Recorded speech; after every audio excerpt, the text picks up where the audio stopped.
कि हमारा कुछ भी करने का मन नहीं कर रहा है। और विशेष रूप से आप यंगस्टर्स के साथ ऐसा अधिक इसलिए होता है क्योंकि हमारे हार्मोन्स चेंज हो रहे हैं, अभी लाइफ में सेटलमेंट नहीं है।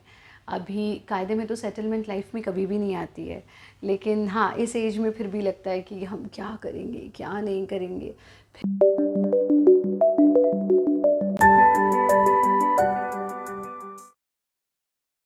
फिर in fact after this entire Covid period लोगों में ज़्यादा ये चीज़ देखने को मिल रही है कि एक वैराग्य भी हो गया है, चिड़चिड़ापन भी हो गया है, कुछ करने का मन नहीं करता।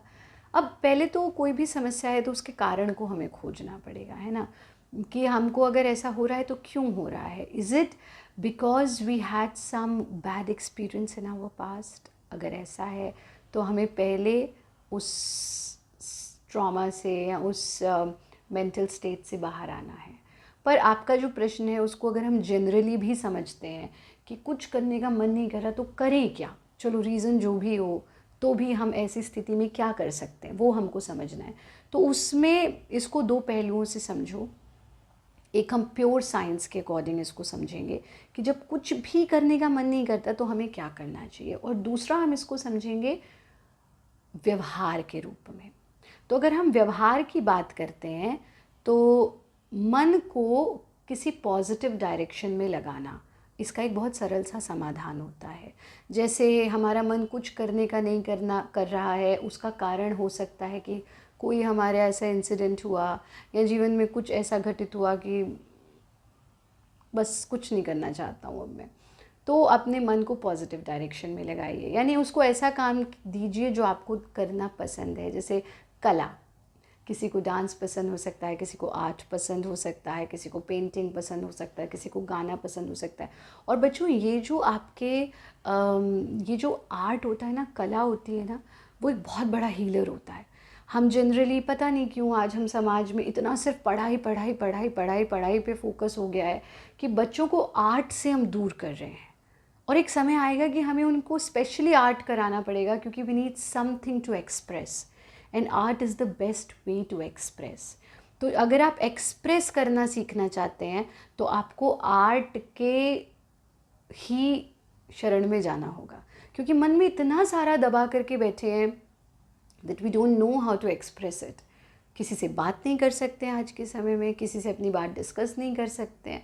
ट्रस्ट फैक्टर्स, ट्रस्ट इश्यूज़ हैं, ट्रस्ट ही नहीं है किसी पर, फैमिली बॉन्डिंग्स ख़त्म होती जा रही हैं। तो कम से कम कला एक ऐसी चीज़ है जो आपको एक्सप्रेस करने में हेल्प करती है। दूसरी चीज़, उसको अगर साइंस की तरह से दृष्टिकोण से समझें तो हमारे जितने भी हैप्पी हार्मोन्स हैं, अगर हम उनको जनरेट करते हैं तो हमारा मन अच्छा हो जाता है, और जो मन उदास है या मन कुछ करने का नहीं कर रहा उसमें हमें बड़ा लाभ मिलता है।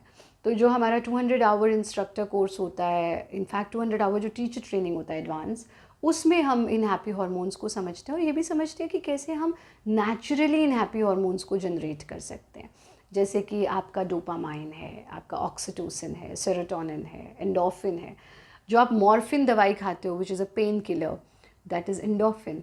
तो हम उनको टैबलेट्स के फॉर्म में ले रहे हैं, लेकिन हम जब हमारे भारत योग टीचर ट्रेनिंग में ये सीखते हैं कि कैसे उनको नेचुरली आप ले सकते हैं। आप अपने प्रियजनों के साथ समय बिताएं, आप अपने माँ के गले लगिए, जिससे आप प्रेम करते हैं उसके स्पर्श से, इवन अगर वो आपका पेट भी है तो आपको ऑक्सीटोसिन जनरेट होता है, you feel happy, you feel good. आप थोड़ा एक्सरसाइज कीजिए, थोड़ा वर्कआउट कीजिए, थोड़ा डांस कीजिए, थोड़ा प्रकृति के सानिध्य में समय बिताइए, वो काम करिए जो आपको करना पसंद है, संगीत की साधना कीजिए। तो आप देखेंगे कि आपके डोपामाइन जनरेट होगा। आप निस्वार्थ भाव से सेवा कीजिए किसी की, बिना एक्सपेक्टेशन के। हमें ज़रूर जीवन में कुछ ऐसा करना चाहिए जिसमें we are not expecting anything in return. अब हम आप लोगों के डिस्कोर्सेज जैसे ये होते हैं, so we don't expect anything in return. So you think I am doing it for you, I am doing it for myself as well, क्योंकि हमारे ऐसा करने से सेरोटोनिन सिक्रीट होता है। So you feel happy that you are bringing change in somebody's life, you're doing something for someone without any expectation back. ऐसे आप जब सेवा करते हैं तब आपके एंडोर्फिन्स जनरेट होते हैं जो आपको दुख दर्द झेलने की क्षमता को बढ़ाते हैं। तो हम इन माध्यमों से अपनी हैप्पी हार्मोन्स को जनरेट करें, खुश रहें, जीवन जो है वो बहुत सुंदर है, उसको छोटी छोटी चीज़ों पे चिंता लेकर के परेशान होकर के नहीं जीना है। बस ये याद रखना कि परमात्मा ने तुम्हें बहुत ख़ास बनाया है, और बस अपने आप को जानो। Self realization is very important, और अपने आप को जानने का सबसे सुगम तरीका है योग। योग है, योग मीन्स सेल्फ रियलाइजेशन। और जितने भी धर्म पथ है ना, वो सब अंत में योगस्थ स्थिति की ओर लेकर के जाते हैं। वो कहते हैं, चाहे उसको तुम हिंदुज़म में आत्म साक्षात्कार कहो, चाहे उसे क्रिश्चियनिटी में सेल्फ रियलाइजेशन कहो, इस्लाम में वस्ल कहो, दीदार कहो, वो सब एक ही तरफ ले जाते हैं। हम धर्म को भी नहीं समझ पा रहे, ग्रंथों को भी नहीं समझ पा रहे हैं, और हमारा ईगो इतना बड़ा है, अभिमान हमारा, अहंकार हमारा इतना बड़ा है कि हम उसमें भी अहंकार को खोज लेते हैं। तो अगर कुछ करने का मन नहीं करा, take a rest one day. But हाँ, अगर लग रहा है this is something which is happening constantly, ये तो भाई मन कर ही नहीं रहा कुछ भी करने का, तो थोड़ा सा विचार करो ऐसा क्यों हो रहा है, और साइकोलॉजिकली भी इसे ठीक करो, और साइंटिफिकली भी इसे ठीक करो अपने कुछ हैप्पी हार्मोन्स जनरेट करके, और भारत योग के कोर्सेज ज्वाइन करो। तुम देखोगे कि वाह, जीवन में आनंद। हमारे कुछ साधक हैं, वो रेगुलर हर मंथ ज्वाइन करते हैं, और वो कहते बस अब तो जीवन में आनंद ही आनंद है आचार्य जी। अब तो लोग मुझे पूछते हैं, वो भाई तेरे को गुस्सा क्यों नहीं आता? मैं कहता हूँ मेरे जीवन में तो आनंद ही आनंद है, मुझे किस बात का गुस्सा।